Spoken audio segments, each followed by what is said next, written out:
But if what you've done there is always got into the habit of making sure that things are paid, then the music you make is not going to be dominated or dictated by necessity, needing to make money from it and making money from it as late as possible. If all you want to do make money from your music in that northern town, then go and learn a bunch of Foo Fighters songs and play them.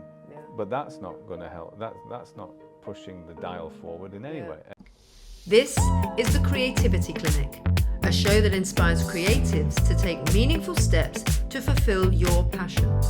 I'm Kirsty Hunter, an entrepreneur and founder, best known for my work in creative education and business, working alongside incredible artists to fulfill their ambitions. Here I chat with experts from the diverse pool of creative industries, offering you insights, education, and the motivation to those wanting to make an impact in the creative sector. Hello, Howard. Hiya. Thank you so much for joining me. Not at all. It's a pleasure. Thanks for inviting me. Wow. I mean, we connected probably, I think maybe 2.5, 3 years ago initially. Then we bumped into each other again at a fabulous event for the other songs. Yeah, so, goodness, yeah. All of them connected to sort of Ivers and other songs, that sort of stuff. Yeah, all of them connected to either Brit School, Ivers, music industry. Yeah. But for the purpose of everybody who's listening and watching, could you introduce yourself for me? Yes, with pleasure. My name's Howard Monk. I am the CEO of The Wrd, which is an online creative education provision. It's not all that I do, so I should mention that I'm a musician and I'm in a band and I work in education as well. I found a way of making it quite easy to say the other day because PJ Harvey had won an award, like the freedom of the county of Dorset or so.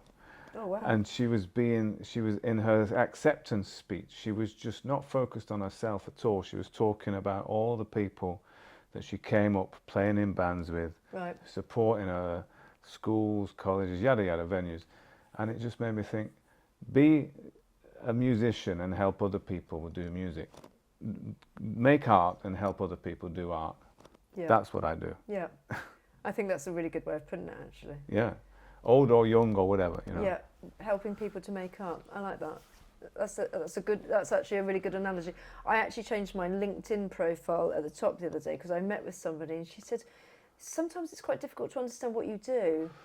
And so I've just changed it to I do the things that you can't or don't want to do. And I don't know whether it's going to ring true with a lot of people, but maybe. Nice. So let's just kind of delve in a little bit. So CEO, congratulations, this is fairly new. It is. And so The Wrd, as you mentioned, is about an online platform for music education. Yeah. Tell us a bit more. Co-founder Ian and myself met working at BIM. Yep. I'm allowed to say those words. You're allowed to say exactly what you want. You can edit it out. I'll put some sound effects instead. Where I still have great respect for and great friends with plenty of the top brass and lower brass at that place. But we had been at various education institutions and we had identified a way that we thought we could improve it by doing an online version, an online provision, but also getting to people for whom a career in the creative industries might appear out of reach, might appear for reasons of geography or finance and so on. See, for all the success that the BIMs and the Access Creative Colleges and the LCCMs and LCCAs and the Brits and all these things, there are still plenty of people who are not looking in the direction of the creative industries as as a place where they can make a contribution. Yeah. And I would identify myself in that, my version of myself today from somebody who's growing up in Rochdale and so on and finishing school and thinking, I've got a contribution to make to the arts would sound a bit grand, and I just don't even think people are thinking that to the extent that I would want them to. So we wanted to do something to helped that happen. Started with a piece of tech, an app, and we added to that courses, and now it's the courses that we're focusing on. Right. So did you have any experience with app development at that time, or did you just have people that you went, we've got an idea, we'll reach out to somebody that can help us make an app? No, Ian did, and he's Captain Tech, Okay. and he did incredible work and got it to a certain stage. And however, the courses have just taken precedence. The courses are what are finished. Yeah. And the important thing is, we went and validated a course, Access to Higher Education diploma, which is a year long now. It was 2 years long. The first people that finished it, but now all the content is made. You can do it in a year. It is quite a commitment. And we've got a bunch of people on it now about doing it, and they're enjoying it, and they're doing good work, and it's always a pleasure. Instinctively, you start to think that we'll do a degree version of this, or we'll do another course, which might be a year, 6 months or so. Short courses became the thing, and we've got a 14-day or a 14-session course, which you can do in 14 days if you do it one a day, but then you could stretch that out over 2 or 3 months and do it little by little. Yeah. We've got one of those in the general music business, a music business career builder. We've got one in live music. Right. And we've also got a month-long 28-day, 28-session course. And I think that what we'll ultimately do is more short courses and more courses that are even shorter than 14 sessions. Right. Because of the versatility of it, we were talking this morning about a passport, the word passport. Right. That you finish one little short course and you get a Get your stamp. stamp, yeah. And you do another one, you get a stamp. And ultimately, I fancy that'll be, I've said this many times before, that it'll be like the record of your education and experience will all be on a QR code. Like, I used to have a link tree these days, don't they? It makes complete sense. And I was talking to when I was at Warwick University, and they provide this huge long course. It's a huge commitment, 2 years. But then, like you say, they've got so many modules that are brilliant. You just think, I just want to do just that module. But actually, I want to also go away with it so that if later on I come back to it, I want to do exactly that. I want to get my passport stamped. I want to say I've got this module, and then over time, you might actually complete it. My MBA did that. When you'd finished your MBA, you could always, as an alumni, go back, and for 200 quid, you could just do a module. Yeah. I don't know if they do that still, but I think it was a great idea. And I'm all about, I was with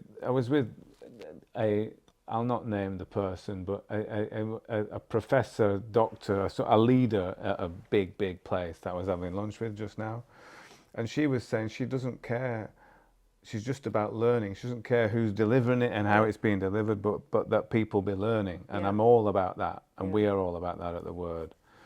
I think that many times we have approached colleges, other universities and education providers who have considered that we are like a competitor. Right. And we don't feel like we are a competitor. We feel like we're a complement. We're not about to put anyone out of work. Yeah. We're not about to replace anybody with anything. What we just want to complement what people already do. Now, anecdotally, without any evidence in front of me, I just know that loads and loads of FE colleges have great facilities for music production and for music performance. They have theatres, they have halls, they have studios, rooms with drum kits and mixing desks in.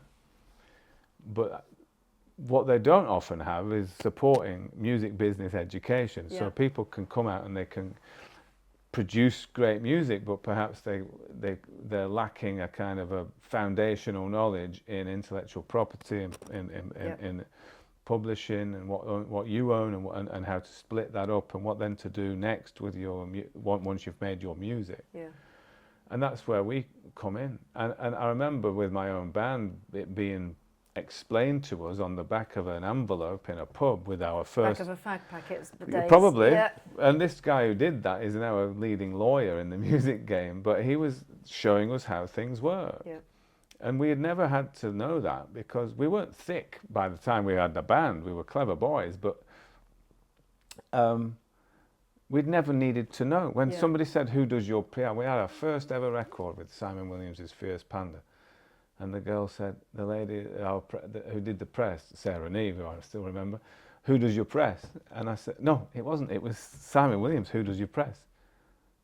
And I said, "I don't know what that means." What does that mean? Yeah. And so why would I know what that means? Yeah. And still, to this day, you find people, students who are now flying in as bands or as artists and so on. "Oh, you never told us about PR, did you?" I said, "Give up. Of course we told you about PR. Yeah. You just didn't need to know it at that time." Yeah. Now that's why a short course, a specifically focused thing that you can revisit. Once you get access to it, you can go back and have a look at it.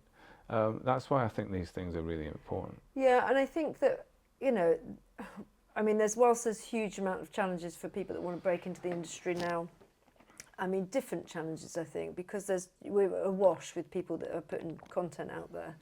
However, because people are able to do it either on their own independently, then actually giving them that ability to understand IP or to understand what a term sheet looks like, or then at least it gives them a little bit of knowledge that when they're going in and having those meetings, maybe later with a manager or a label, that they can have a bit more confidence when they're doing it. Yeah. It breeds confidence. It's not something that I always had.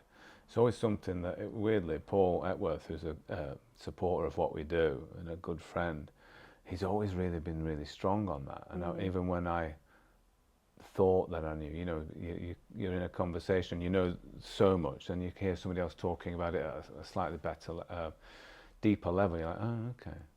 There's much more to be known." Yeah. And a lot of the times you get by on things. My go-to happy place is not intellectual property, music publishing and labels and so on. It's live, and I understand that. It feels a little bit more immediate to me. And so I still need support when I'm talking about publishing and labels and so on.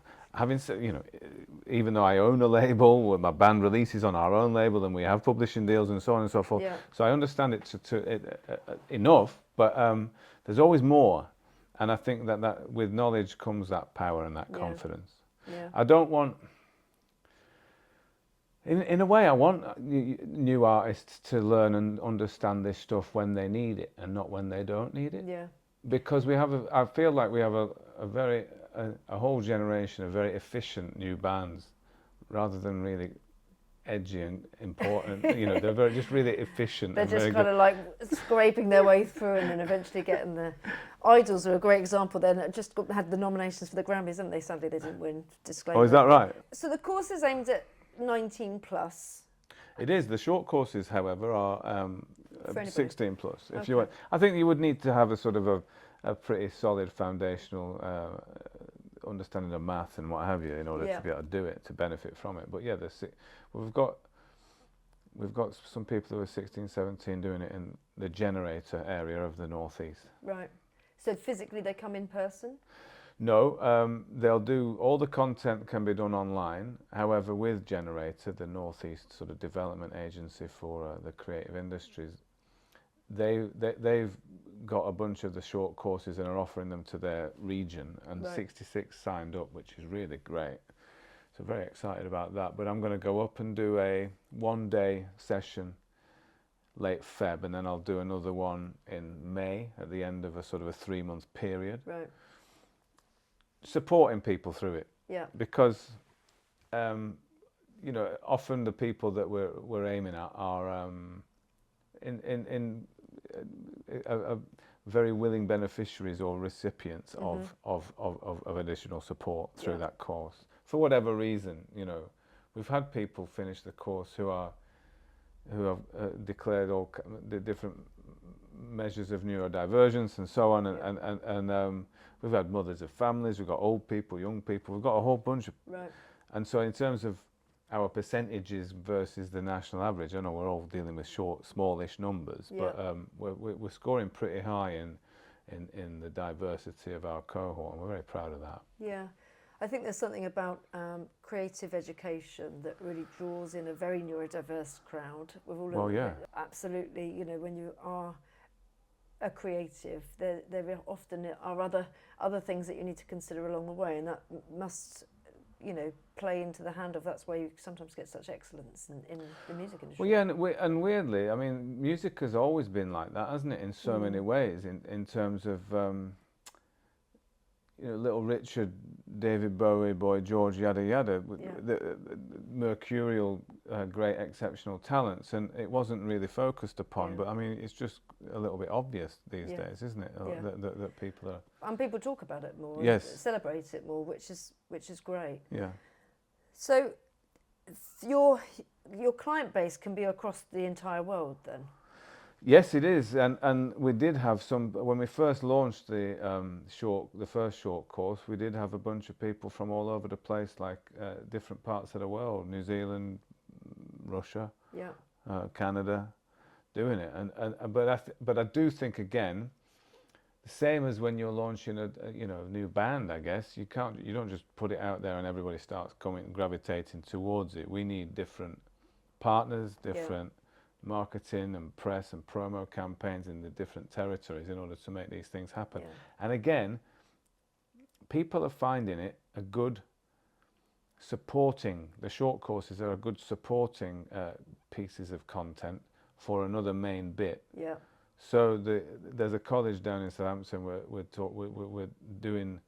Some of the short courses are supporting the other people on the people on their performing courses and their music production courses as a way of bridging those gaps that we talked about, where there's less knowledge about what to do with your music when you've made it. Yeah, it's almost like an EPQ. It's like that extra A level that you're doing, isn't it? You go, what's the enriching thing, but actually I'm going to get something out of it at the same time that's really worthwhile moving forward.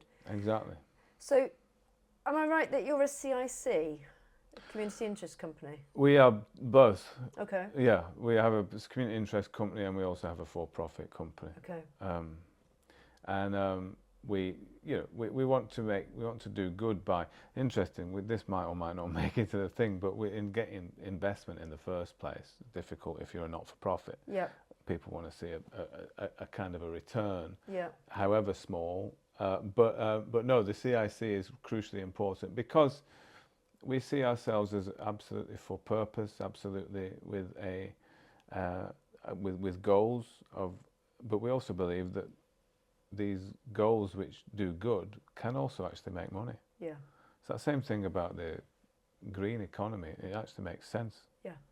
No, and I think that it's interesting because when I set up my own thing, you go from down one avenue. And you say, I'm a limited company, and for lots of people, they'll go, great, the investment is much more favourable to that, because there's going to be something, hopefully, that comes back.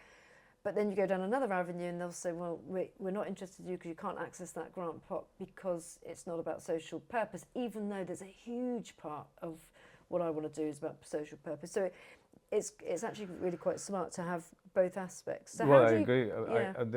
Because I've got some sort of strongish opinions on, when I was folk promoter in London, a part of a group of folk promoters, we got together and started this London Folk Guild, right? Which was ultimately, we ended up programming the folk stage at Wilderness, and it had Sam Lee, who was just on the cover of Songlines, and Joe Bursky, and the Green Note. We always met at the Green Note venue. A lot of us all got together, but there was one voice which was always like, we've got to be not-for-profit. And I thought, well, I always wanted to just say why. Yeah. And a lot of the reading that I'm doing just now, which is interesting, is just making me think we kind of choose our lane in terms of becoming an academic or becoming an educator and what have you. And to some extent, that actually dictates what we actually end up having to feel about money. Yeah. And profit needn't be a bad thing. Yeah. And actually, if you can wipe your own backside and actually exist on your own, then I love that. Yeah. And here's me. I worked at the Arts Council for a bunch of years. Yeah. And I started to identify a lot of projects which actually wouldn't exist. Yeah. And so there's that promoter head that I have. I said motorhead. There's that promoter head that I've got on as well, which has got great pragmatic kind of, you need to be selling tickets in order to, this is what, I don't care about how many social media followers you may have. Yeah. If you can sell 100 tickets, 70 tickets in a specific location, then we can start to Yeah. make plans, right? Yeah. And so, yeah, it's important for all kinds of funding reasons and research and so on Yeah. to be able to operate in these different environments. And of course, funding is crucial for a project like our own.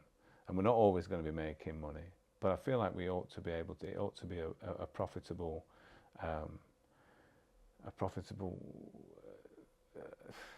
what's the word? Company. Yeah. A profitable thing by Yeah. No, and like you said, I think, you know, we're in a really difficult climate financially right now, and charities and arts organisations are really struggling across the board. So if you can wash your own face, Yeah. then, you know, and all of these other things that come in that say, well, we're going to be able to support, to offer scholarships to people. Yes. You know, you can do more of that with that support that you're getting from charitable organisations, great, or grants or whatever it might be, but actually you still want to be able to run the core business, which, you know, this is why profit is important. Yeah, and I feel like more short courses will come. So, and there'll be more B2B ultimately, or B2P even if that, but yeah, to professionals. Yeah. Warners did often say that they might put their new starters through our general one, which was nice. Yeah. That's yet to happen, but it's something which could happen. But then the publishing module, creating a short course out of that. Yeah. Versus the live one, versus the labels one and management and so on. Yeah. If you're going to go and get a job, or you're looking to get a job in these areas, then that could be a really crucial one. And listen, before the internet, because I'm that old, I went with the boss, me and the boss Natalie from 93 Feet East, went to one. I want to say it was run by Cherry Red Records. I don't think it was, but somebody from Cherry Red might have been there. And we went to a how to run a record label kind of seminar thing Right. in central London. Because we started 93 Records and we released Lomax Records, which was Paul Epworth's first band. Right.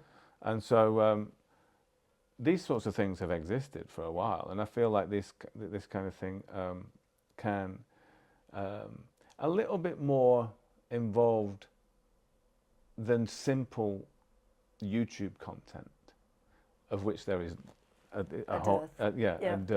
surplus. But what you could have is, and I'm going to do this actually very soon, so look out for this, a series of social media posts where I point people in the direction of social media accounts that I really think are very useful if you're a new artist or if you're looking to get ahead with your creative projects.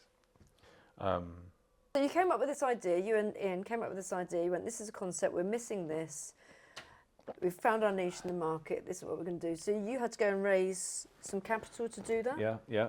So who did you go to? How did you go and get the credibility to raise some funds?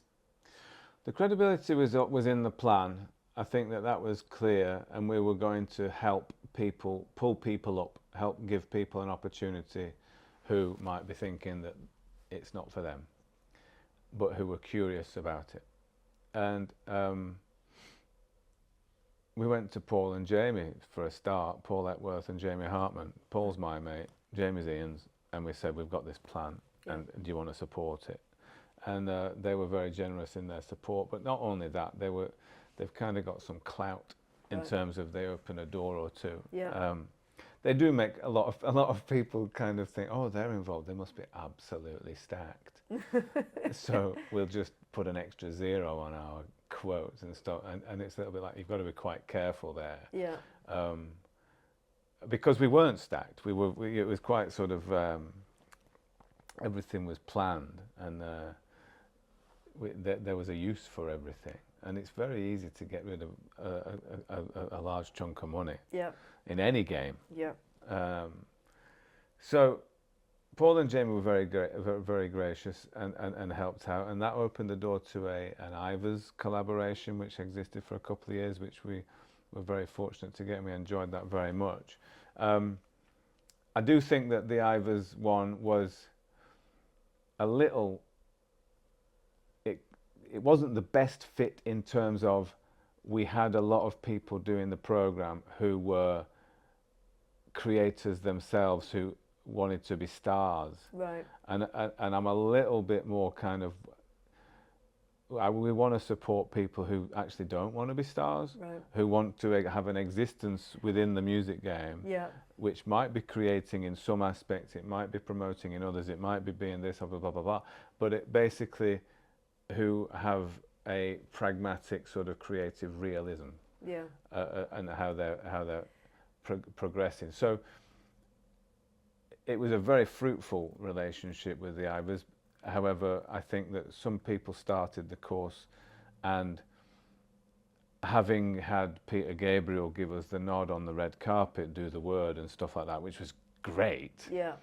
it did kind of suggest that it was a thing for songwriters when it was less than Yeah. that. It was less than. Yeah, I suppose, I mean, it's partnerships and relationships when you're trying to sort of, you're on the way up and you go, well, absolutely, that's going to give you a leg up, an amazing relationship. Yeah, yeah. But like you say, you are going to then probably attract people that are just thinking, well, I'm going to be the most amazing songwriter Yeah. or most amazing performer, producer, possibly then forgetting about so many of the other roles that are available in the industry. I'll say that, but I'll also say that there's 1, 2, 3, 4 people who have finished the course, finished the program, who are now working in events and in Yeah. and in the industry. Not they're still doing their music, but they're working in the industry, and so they're working in music. I used the term music adjacent before, because Right. I was talking to an artist and I was saying I might have some opportunities for you. Might be music, but might also be music adjacent. Right. And I think that that's legit. I think that just being in the creative industries and finding your way through it. I see a business coach just now who's brilliant, and an executive coach, right? And in my first session, I said to him, make me comfortable with one job, or sorry, help me get only one job, or Yeah. make me more comfortable with my massive portfolio career, which is what I've got. And I used to get really annoyed and pissed off about it because Yeah. there were so many things. But now I'm really perfectly happy and comfortable with this project, that project, which speaks to that entrepreneur Yeah. thing. And so I'm happy. I'm really happy with that now. And I think that the students, those that I've just mentioned, who are in different locations, have kind of taken that on board. And so I feel like that's rubbing off. And on the way to see you today, a WhatsApp group came from an ex-student who has just left. He's just leaving Metropolis and going to Live Nation, and so that's great. So he's doing all right. She's doing fine. she's doing- Yeah, she's doing really good. I mean, she's not. She's a student from before I was at the Word, though. So, Right, okay. But yeah. You've got no claim on that success. I can. I'm going to claim that. That's well, but I'm just so proud of this is what success looks like to me. Just a couple of weeks ago, I put it on LinkedIn actually. I gave a reference for a graduate of The Wrd, and the person I was giving the reference to at ATC Management was a graduate of ICMP when I was at ICMP, and I used to teach her as well. Brilliant. So I was like, well, I feel like that is what success looks like. It Yeah. made me beam with pride. So there's something really quite nice Which about that. which is lovely, but now what's going to happen after this is all of your ex-students from across the globe are going to be contacting you going, can you give me a reference? And be like, yeah, I might need a PA for that. I've had people literally contact me 10 years later and you're like, I'm not sure that I'm the right person No, to still okay. give you a reference Yeah. anymore. But yeah, I mean, in those instances, it's brilliant. So it's a growing entity. You've got lots of partners and supporters anyway. Oh, I need to. Yeah, sorry. I need to. Paul and Jamie are just after story really, because Karen Everett came in, who has a company called Film Fixer, Right. and also Set Ready Training. So she's already a very successful businesswoman with Film Fixer. Basically, she runs the film office for practically all the London boroughs. Okay. Most of them. If you want to throw a car off Southwark Bridge, you need to get a license from Film Fixer. Right, okay. Good to know. Yeah, as a result of all these relationships, she runs Camden. So Slow Horses, that's her who runs the amazing. production. She runs this Set Ready training, which helps people get ready to work on set, Okay. and that's been really successful too. Karen is like a firebrand, and really quite sort of. In this slight restructure, she's saying she's the chair of, but she's kind of the co-CEO really. Basically, we're on the phone all the time and we're really pushing it forward, and it's really quite exciting. But she's not got much time because she's running another couple of companies. Location specialists. But yeah, she came in and is a very much the equal of Paul and Jamie, and in fact is a bit more hands-on, Right. where Paul and Jamie just simply cannot be, because one lives in the US and one is running one of the world's best studios, and so there's a lot of A bit busy. yeah, they're a bit busy. They're a bit busy, but they are very, very supportive when they can be. And so yeah, we've got those three. What my job now is as CEO, as I understand it, is to put together a very strong strategy Yeah. to get to a stage where we go again for another funding round Yeah. in different locations as well. Right. Viz the CIC, viz the different, Yeah. like so that some of them will be purely grant funding and what have you, because we are accessing and creating our own unique data sets, which from the people that we're going to speak with, that we're coming doing our courses, that are quite unique, and so there's great research projects to be done within those as well. Yeah. And a vision for sort of like the 20, I mean, what are we looking at now? 5-year planning with 25, so sort of between now and 2030. Yeah. It's about how you're going to, is that the ideal that you'll grow it further so it's in more sort of spaces around the UK and globally? Yeah, without question. I want it sooner than then, to be honest. Been doing it too long already. But no, yeah, that's a great point. A 5-year plan does lead us to that, but I think I want it. My plan is going to have a couple of time horizons, and there's one for 27, and one for 28, and one for 30. Yeah. And so, yeah, in a way, I want to sort of get to a stage where I can. Not replace myself, but get because I've got an MBA. Yeah. So I dare say I am CEO material. Yeah. But I also prefer being a bit of a wandering CEO and what Yeah. have you. And perhaps if somebody You've was, also done all of the work that says as soon as you can, you get out and you get somebody that really can do the job a lot better than you can. yeah, well, and I think that I certainly don't. I think that plenty of CEOs or self-appointed CEOs are pretty sort of megalomaniac and sort of not. There's that psychopath book, isn't there? There's that kind of psychopath test book, which I don't believe that it's always the case, but I do believe that sometimes plenty of people who are in the CEO role are not the best people to be in the CEO role. Yeah, 100%. But I also think that, you know, when you're a founder of something and you want to make sure that your baby is getting to a certain point, there's a moment, isn't there? You've got to get it to a certain place. Yeah, yeah. And then once you're in a comfortable position, you've got your strategy in place, you can then say, right, now I can put it in the hands of somebody I know I can trust. And what my first, we're a small team at the moment. I want to team up, and I want to be surrounded by people who are better than me at everything. Yeah. And there's another book which I've read recently, which is really great. Don't have the big takeaway. Don't have competitors. Be that unique that there's only you who can do this thing. And so that's not a generalized sort of general CEO material. Mm-hmm. I am who I am, and I am the person for this at this very moment, and that's great. And so I'm going to be good for that for a year, 2 years, whatever. But if it made sense to make a change sooner, then we'll do that. Yeah. But I think that creating a board is going to be crucial. Mm-hmm. Getting a board together. Do you want to be on it? Come on. Maybe. I'm on a couple of boards at the moment. Oh, yeah? Yeah. I mean, maybe. But I mean, I think I found myself out for too much free information at the moment. Yes. So.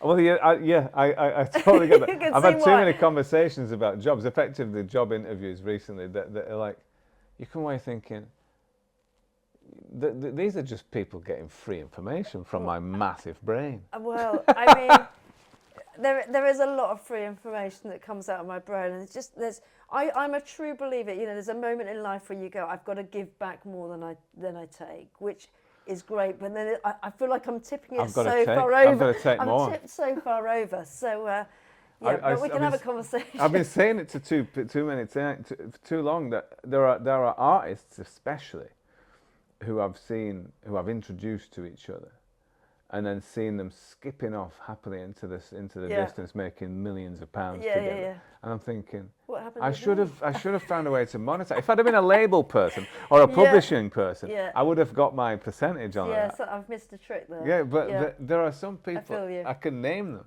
and I love it. And some of them acknowledge it when they bump into me. Yeah, they say thanks. Here's one, Jose Gonzalez. I introduced yeah. I introduced him to a person, which is great. This is not about that, but I bumped into him. Again, this is 10 years ago, and the gig we did was 20 years ago. So I put him on at the Old Blue Last, his first gig in London. Right. And I bumped into him at a festival in Belgium years later, and I said, "Oh, we did that show at the Old Blue Last. I did your London show," and he said, "I remember that show. We said it was shitty PA, wasn't it? And it was." He said, "I got my Sony publishing deal that night," and he said, "And that led to the advert with the balls." Yeah. And then which that was led an amazing to, and he said, and that's really helped my career. So he said, nice one. And, you know, little things like that, you just go, yeah, good lad. You know, just having a memory. You know what I mean? That's it. That advert with the balls came up the other day on my social media feed, actually, because they were talking about how they were using no CGI. It was 17. Did they actually do the balls? It was actually the balls. No way. I want to say it was there was definitely one on a 7. I think it was 17,000 bouncy balls Well, it can't have been less, can it? down in San Francisco, just letting them down. I mean, you probably wouldn't be allowed to do it now. That was a cover version as well, I think. I think it's a cover version of a song by The Knife, I think. And so he wouldn't have seen as much from it, but it certainly helped propel his career. I bet. Now, he performs all over the world, doesn't he? He's like one of these superstar artists. Yeah, absolutely. Um, So what got you? So you then you start a company. You've got some investors. You've got some great sponsors. Music industry galore support this. yes. Was that based on all of the networking and the relationships that you've built up through the years, whether it's from your own label, from working at BIM? Like, how did you get those relationships? Yeah, it's simply it's basically a two-pronged affair. Ian had his. Ian came from boy band major label world, and I came from indie label kind of John Peel never sold any records world. Well, we did sell. So these days, I'm sure plenty of artists will be quite happy to have sold 20-odd thousand actual physical records. Yeah. But they'd be really happy. But that got us dropped back in the day. But we do have some credibility, and we do have some, and there are still some nice reminders that what we did had importance for people, and it's just lovely. But the relationships that are built from having been in that band, but then also having been a promoter and worked with artists, close to artists, and booking festivals and so on, it turns out that I do know quite a lot of people. I meet people all the time, probably like yourself, you know loads of people, but then people say the same to me. And I'll probably say 95% of those people would still take a call from me. Nice. And so we were able to go get on the phones, and this is a part of the job that I like. How's it going? It's been a while. I've got this thing I want to talk to you about. Can you give me 20 minutes? And usually people, especially when you're like, what we're doing here is we're suggesting that we be a kind of fertilizer which improves the overall crop, right? Of who's ending up working in the music game. Now, we kind of do a lot of self-congratulatory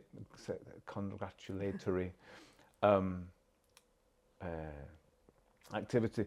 We congratulate ourselves a lot by looking at the stage and seeing the diversity on the stage. Now, that doesn't always play out off the stage in terms of the gatekeepers, and that I think probably even in the last 4 years since I've been saying those words, it has improved really exponentially. And there's way more women in tour management and in live sound and in event management. There's way more people of diverse backgrounds and so on in the delivery of events, and certainly working at labels and in high positions in labels. But it's not as good, there's still improvements can be made there, and that's what we want to try and make happen. Yeah, because it's almost like a bit of a lost moment, isn't it? Where you think, well, there's been a huge driver for DEI and trying to make sure that there's a much better balance with people coming up and through. So you sort of see education providers now where you'll go, we're now aware and alert to what we need to do and we're trying to make it happen. But actually the forgotten generations that have already gone, those are the markets that you're reaching, because it doesn't matter if you're 37 and you wanted to go and do your course, you go, well, actually, I've still got an opportunity to go and change the game a bit. Yeah. Steve Albini said a thing. I mean, it's him that is accredited to this quote, but it's something that's just a thought that I agree with. And it's like about education. I quite like the idea of education for education's sake. Yeah. And knowing lots of stuff is always a nice thing. Yeah. I don't feel like we should always know things in order to get a job knowing that thing. And I want people to just want to continue their learning. So if we go back to that passport thing, it'd be great, wouldn't it? So somebody in 20 years, 10 years, so somebody's rocking up to a new job. So here's my experience and education passport, and I've got this, and it's always leans towards I'm pretty good at live sound, and I'm tour managed, and I've toured, and blah blah. So this is the kind of job I'm looking for. But I can also speak French, and I also do sign language, and I'm interested in this. You know, these other different things. But Talking Albini, about yourself there, aren't you? You can speak French, and I don't know about sign I language. don't. I really want to do sign. It became about me in the middle of that. But in terms of being the old dude in the village or in the town who knows loads of stuff about a particular thing is quite a nice and romantic thing. It's a little bit weird, perhaps, given the way we are these days. But I think knowledge for knowledge's sake is really underrated. I like knowing a lot of stuff. Yeah. Yeah, and I think that sort of curiosity and just, as you say, you're learning, continuing to learn throughout your life, and you might use it for a job, but you just might use it because you've got an interest in it, and it's just really, you know, it's inspiring to know about, you know, all those things that you just never really thought about. And I think that's some of the purpose of this podcast is I think that a lot of the time there's so many people that want to go into an industry that just have no clue, but this podcast is also for the people that just go, actually, I don't really know much about creative industries. Well, and what is that job? I didn't even know that a first AD existed on a film set. Or yeah, Sergio Pimentel was on our content saying just that. He said, I didn't even know my job existed. Yeah. And he's a music supervisor. Yeah. It was until he worked in music publishing as an intern T-boy, he never knew that job existed. So that's a really interesting thing. We're doing a lot of unmasking what roles there are, but I would also say don't go to university. You don't have to go to university. There are so many things that a person can do in order to further what it is that they want to do. So don't go to university, and don't insist that, like the government does, don't insist that what you do at university has to be the first steps along your career. I'm quite passionately against this idea that you have to, that what you do at college and university has to already be steps in a direction. You need to be able to change that direction at any time. And at the moment, that is the preserve of the middle class, the people with privilege. I think it's as simple as that. I see, I'm often really proud. I saw a colleague, a musician colleague,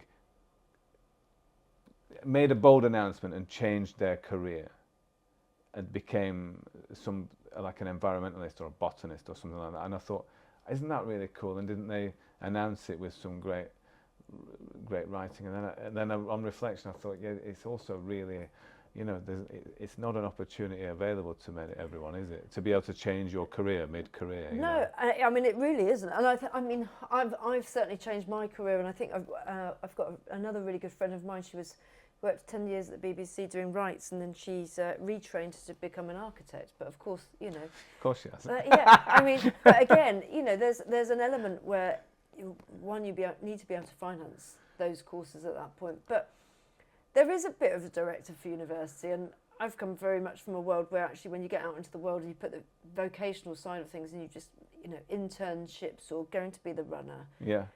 People have done exceptionally well, and they were making great money like a year after sort of leaving post-16 education. Yeah, really good point. You still find graduates that are runners earning no money. You still find people who are, there's that thing, and to a large extent, I'm very aware that my white maleness has made things possible for me that has not been possible for other people.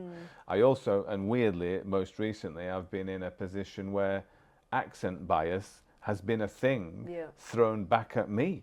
Right. And I've been really absolutely horrified that the way one speaks, not just the accent, but the turn of phrase that one uses as a result of one's upbringing, can actually be thrown back at you and really used against you in a situation. And I've been a victim of that actually quite recently. And I'm absolutely horrified that sort of shit can exist, right? So it's not a level playing field. Yeah. But I think that going back to idols as well, and not being the biggest fan, certainly not being an anti-fan, but they've got I watched them at End of the Road festival, and some super lefties were complaining about them not being lefty enough, and there's a story and blah blah, which is fine, I understand. But they were the only artists that weekend that were saying anything about Palestine. Just wanting to, every other artist was very happy to be here. Thanks so much. Thank you so much. Artists are not as political as they are. Yeah. But one of their songs, the refrain goes, the best way to scare a Tory is to read and get rich. Now, I'm not really bothered about scaring anyone, but thinking about my own personal development, reading, I'm all about that. Yeah. And there is an element of getting rich, which is an important thing if you are going to push the needle. Yeah. In certain circles. Yeah. Remember, which is sad, actually, isn't it? Really. It is very sad, but it's very true. I remember, I don't know if I should name him, manager of big artist in Britpop era. Right. I worked in a record store with his missus and met him, and I had a band at that time, and I was thinking, oh my God, I'm meeting, talking to the manager of this massive band. How can you help my band? That's all I was thinking. Yeah. But we were having a conversation, and he was talking about, oh no, I just started my band. We were an instrumental post-rock band, and we were a little bit anti-commercial. Right. And he was like, no, you've got an obligation to your art to make as much money from it as possible. Right. Because it's only on that metric that you're going to get judged.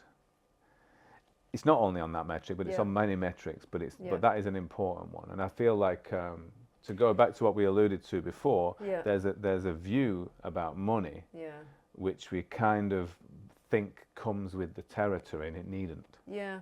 But it's a bit catch-22, isn't it? Because, I mean, I've spoken to a couple of, independent artists that are trying to get their way. You need the cash in the first place. Yeah.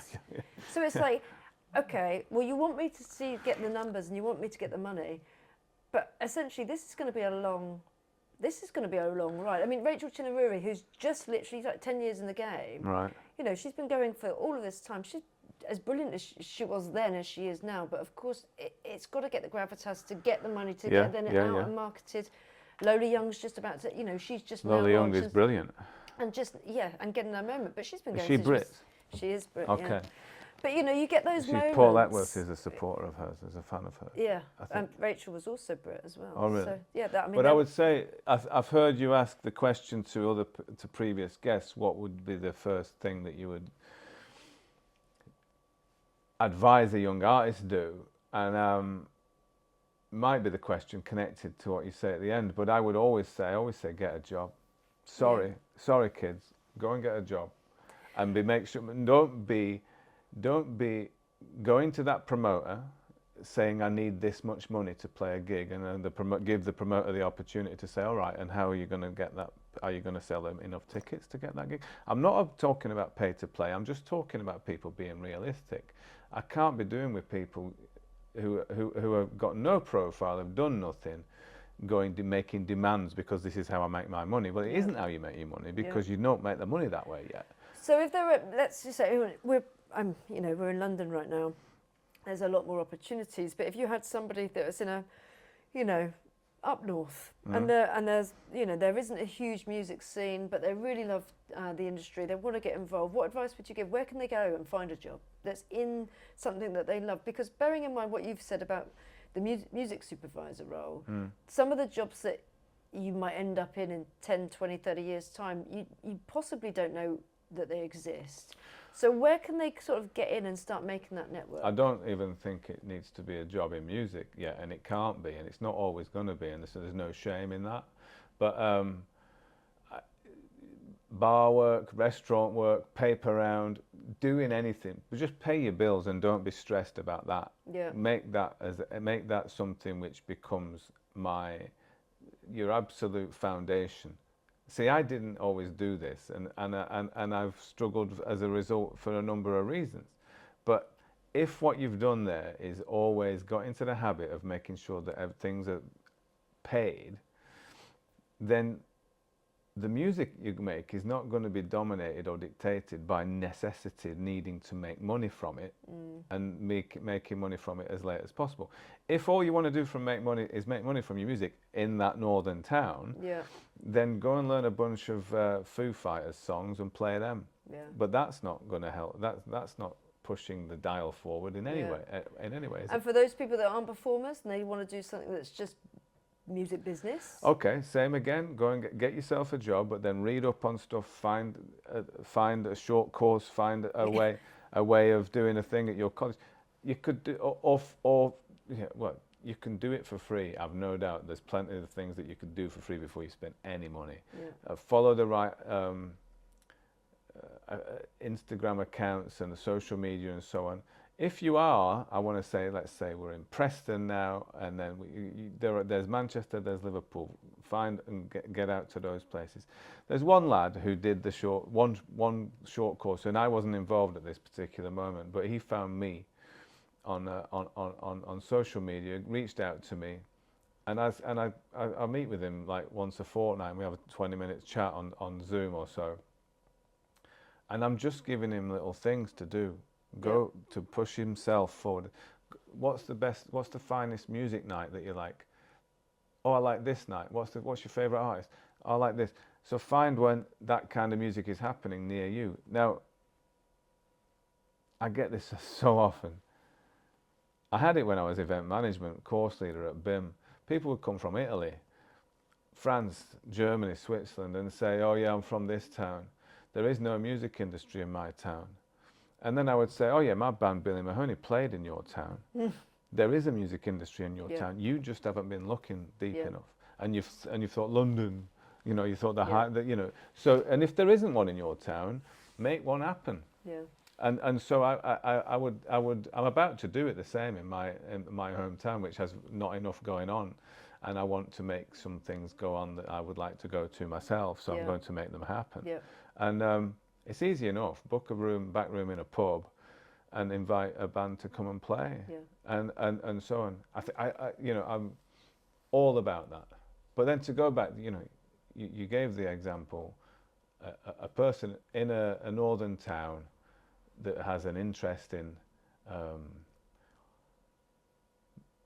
getting involved in the music industry and the creative industries. There are so many places that you can make a start with. And it might be the artist that you're into, and it might be their social media, and see what they went and did a talk for some students in a place, and that was at that place, and that was at that place. You can join the dots. Yeah, I mean, it is a lot of research, isn't it? But that, if you want to do something enough, then you need to do that research. It's a bit like if you're an artist, isn't it? And they say even before you do the grassroots venue circuit, you do a few things on social media before that in order to get your confidence up that you do that. But I would say you should do it in tandem with, but going to your local music venues and going to the places where music happens. That could be youth clubs, it could be community centres, and it doesn't have to be pubs.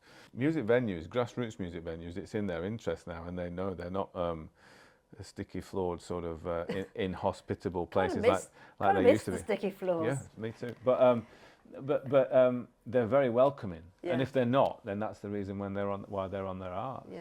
It's not always, you know. Sometimes some things are a bit out of their control. Yeah. What is it about your personal journey you think that led you to this point where you really wanted to make sure that you were doing good to provide an access for grassroots and people in the pipeline into the creative industries? I think it's because it's my own journey. My uncle, who is a therapist for organisations, is an organisational development consultant, and he Right. said, Howard, you've become somebody who you would have enjoyed Yeah. interrogating when you were 19 yourself. And so again, with that, you look at, absence of male role models for me when I was growing up and things like that. Perhaps that has played its part. Perhaps when my band just had such fun, and also going to college, going to university was such fun. Both of those opportunities, I don't want other people to be denied them. Yeah. And I want to support people in making Yeah. those choices and saying, okay. And that now doesn't necessarily mean going to university, but certainly starting a project and then starting some events and doing that sort of thing. It's absolute crucial, essential fun. Yeah. A lot of it is quite risky and a bit exciting, but it's just brilliant. And I'd been doing that for a bit when I started speaking on the mic, because I was introducing acts that were too quiet, that the audience didn't know they'd started playing. Wow, okay. So I was just going to the mic to say, will you all be quiet now because the act is starting? Yeah. And I was absolutely rubbish at it. And I'm very proud of young Howard for this. He was not that young, he was in his 20s or 30s, but I knew then I wasn't going to get better at this by not doing it, so I had to do it again and again. And I did get better. And then it was Pete Lawrence from The Big Chill. He said, will you come and introduce a stage at the Big Chill? So I did that. I started doing festivals and being an MC. Then I would begin, as the promotion company got more and more sort of busy, I'd get invited to Canada, to Australia, to Norway to go and be on their international buyers program, speak on a panel. I got more and more comfortable speaking in front of people. And so I started to do it at Bedford College, then ICMP, then BIM, and so on and so forth. Yeah. That's my journey, just being confident and comfortable, just sort of, so it's kind of a mixture of making art and helping other people make art. Yeah. It's as simple as that. Yeah. And then the business behind it. We interviewed Emma Banks from CAA, who's one of the biggest booking agents on earth in terms of, she represents Foo Fighters, Red Hot Chili Peppers, yada yada. And she said she was always really seduced by the Venn diagram between commerce and art, which meant being a booking agent. Yeah. And I think I'm a little bit sort of Yeah. pulled in. I'm interested in seeing how it works. Yeah, and I think just when you bring people together and you just see the joy, you know, when people are literally in an industry, generally in the creative industries, you think most of them are kind of pinch themselves going, I get to do this for a job. Yeah. And I love it. And yet there are stresses and there are challenges, but, you know, is this real? Kind of. And there aren't many people, I think, unfortunately, that can genuinely say that they get up on, you know, Sunday night, they go to bed going, oh, you know, brilliant, I've got work tomorrow. I know, yeah, I like going to bed at the moment, putting a week plan on a week, W-E-E-K, on a Sunday night, putting a plan together, so knowing what my week's going to look like, and thinking, oh, I'm looking forward to that. Yeah. That's going to be good. Yeah. It's a bit of a pleasure. It's a bit of a privilege, and it's also some of the finest, you know, some really super strong, amazing relationships that I have been forged through music and creative industries. Yeah. I would also say though, I prefer calling it the creative industries or somebody who works in the creative industries. I don't like it when people call themselves a creative. Right. A designer often would do that or something, because there's a little bit of an arrogance to suggest that people in other industries and other sectors are not creative, which is not true. I think what's really interesting, and I've come across a lot of people, so when I was studying, and there were a lot of people, finance, healthcare, Where did you do yours? ex-military Warwick, but it was at the All right. Shard. So they've Oh, got okay. a base at the Shard, so Cool. only in London Bridge, which was great. But all of these different industries, I was certainly the only person from sort of within education. Brilliant. And I would say that largely one of the very, very few from creative industries. And so you talk to people and they'd go, "Oh, you're creative." And I'd say, "But, you know, you're probably really creative as well. It's just like you, innovative, problem solver, all of the things that you're doing." But because they maybe were in finance, they'd go, "Oh, I'm not a creative." No, It's like, and this is that thing where your road has been, your path has been sort of pre-selected for you. So by taking this path, that means I'm no longer creative or an innovator or lateral thinking and so on. I used to have the argument with students, a fun debate, but also I would get a little bit cross thinking that it's quite arrogant to think that this is our area, you must involve us in this thing. But when I did mine, it was the same. I was looking to do a master's. I inquired about a music-based one, and the course leaders asked me if I was thinking of coming doing a talk on it, and I thought, I don't want to study on a course that they'd have me teach on. yeah, So I went and did an MBA, and I was sat alongside somebody from the NHS, an engineer, somebody from shipping, and that, I feel like I'm still very good friends with these people, but it also helped me understand how we go about our due diligence in the creative industry sometimes, which doesn't exist. Yeah. You know, oh, that sounds nice. Let's do that. Yeah. No, it's very different worlds, which is why it's a real, it's a massive eye opener. And brilliant for all of the things that you get to think about, where you think maybe they don't quite exist quite in the same way. But then it's one of the biggest, drivers of our economy. So I mean, we have to take it seriously. For sure, and also that I too am a creative consultant in a way to different things, and so to different projects and so on. But I feel like having that knowledge and additional knowledge and friendships and having experience working alongside people from these different sectors is really crucially important. Yeah. I think I nearly did a CLAW one once or something, a CLAW fellowship. I've certainly applied for it, and I'd love to do something. I mean, I do love going on short courses and going on developmental sort of things. Yeah. You know, and I'm looking forward to doing more of that when I get the chance. But I feel like Shane Shapiro's book, This Must Be the Place, makes the case for all the benefits that come along for wider society having a decent, solid music strategy for your city. Yeah. And he works, it's no surprise he works direct with big cities across the world, Atlanta, Nashville, wherever. They hire him to go and do a proper audit of what's going on, and then to help make a strategy with them for how you're going to make the best support of and then use of the music that happens in that city, you know, which I think is brilliant, and that will be a blueprint for many years to come as to how people go about it. And yet, having said that, I'm reading another book called Culture is Not an Industry, where it's a little bit like about just do your art and stop worrying about being a business and stop worrying about all that stuff. I've only just started that, so it might be that it's not fully going to tell that story. I suspect that it is, though. But that's the great thing about it, isn't it? Is that you can read from so many different lenses, and you push yourself to do so, because otherwise you can go down one view and go, this is what I believe and this is what I'm going to stick with. But actually, and different journeys through our lives, as we get older. Yeah. I've got a very different perspective now about where I want to go and where I want to head to when I was in my 20s and thought I needed to achieve everything by the time I was 30. I think I'd like to sit younger Howard down and give him a proper talking to for many reasons. But I do like looking back and noticing sometimes we're like, dude, you did good then. That was smart. That was a smart thing that you did, Yeah, you did all right.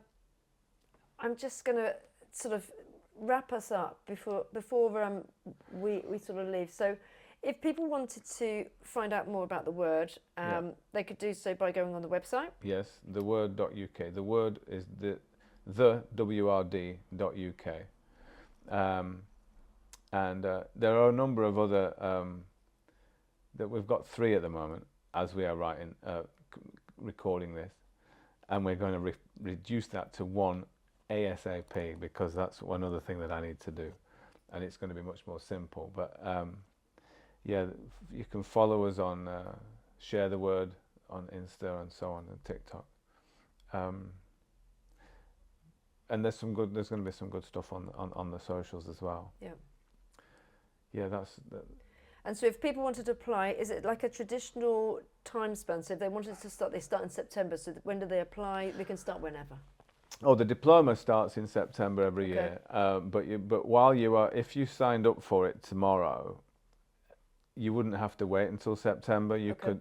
you would technically start in September, but we would give you content to do before Right. September. So you would cut that out of when you've Yeah. started it. So you can always start it whenever. Yeah. And if you did a short course as a taster, and then decided to do the longer course, then we would cut the cost of that short course from the Okay. longer course. And so there's always, basically, we don't want people to have to hang about. Yeah. If you want to start tomorrow, you can. Yeah. And you sign in and fill in the form. It sends us the thing, pay the thing when the payment thing comes up, and then you'll get sent your login. I would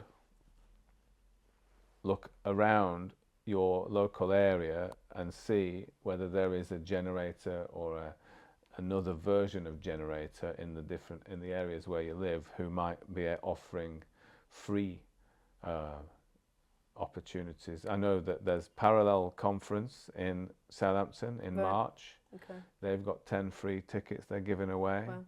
Leicester Music Conference in Okay. end of February, they've got 5 free tickets they're giving away. Yep. So if people engage with those brands, then there's some potential for getting on the program for free. Yeah. And there's other bits of free stuff that we're going to be giving away on Okay. our website as well. And even for the courses that are paid for courses, I mean, I was looking at some of the prices, and it's, you know, it's still quite a lot cheaper than you would be Oh, yeah. paying for a year to Oh, go to gosh. university. Oh yeah, 200 quid, 195 for the short course, and that's I can almost sort of stand by it and think, okay, the chances of you learning as much as you would in a year and in first year Yeah. at one of the other places we've been discussing are very, very high, very strong. Yeah. And that's brilliant. And they can do it in their own time, Yeah. at their own pace. Yeah. And once you've got access to the resources, you're good to go. Yeah, and you can go back to the resources and use them again and again, and you can contact and come visit. We run weekly sort of online sessions. They can come and join them and be part of the community. Yeah, that's amazing. Thank you so much. So, I always ask my guests at the very end if you can make a recommendation, whether it's a band, an artist, it could be a TV program, a book. If you want to send somebody into the world of the creative realm that they might not have thought of before, what would you recommend? In terms of creative getting stuff done, I'm going to say The War of Art. Okay. This was recommended to me by Paul, and it's a play on the art of war. Okay. But The War of Art, and it's basically, the reason I'm recommending it is because for anybody who's listening, there's maybe 30 or 40 short meditations on how to get shit done. Okay. Like Useful for everybody. for everybody. And there are a few books and a few bits and pieces that I would have recommended, but this particular one is one that I've gone back to and I've used and I've recommended to people over the years. So you might just open it up and it might be one page. Yeah. And it might just be saying, this is how the guy who's written it is an author. Okay. So he's written a few novels, but he's also written 2 or 3 really cool. I think the first one is called Getting Shit Done or something similar. Yeah. But or Do the Work, I think, is his follow-up to this. But The War of Art is just, it might just be a couple of paragraphs of just sort of going, okay, this work's not going to do itself, that kind of thing. And you I promise, you read it and you are not discouraged from doing it. You're quite the opposite. You're really encouraged to get moving on your creative projects, whatever they might be. Yeah. Amazing. Well, It's been an absolute pleasure. It has for me. I'm really grateful for the invitation. Yeah, and we'll do this again when you get to your 2027. I want to see what your targets have been met. Yeah. There's a reason for that. I'm going to tell you when you switch that off. Yeah. Okay. Hannah, thanks so much. Thank you. Thank you. Nice one. Do a handshake. Handshake, why not? Excellent.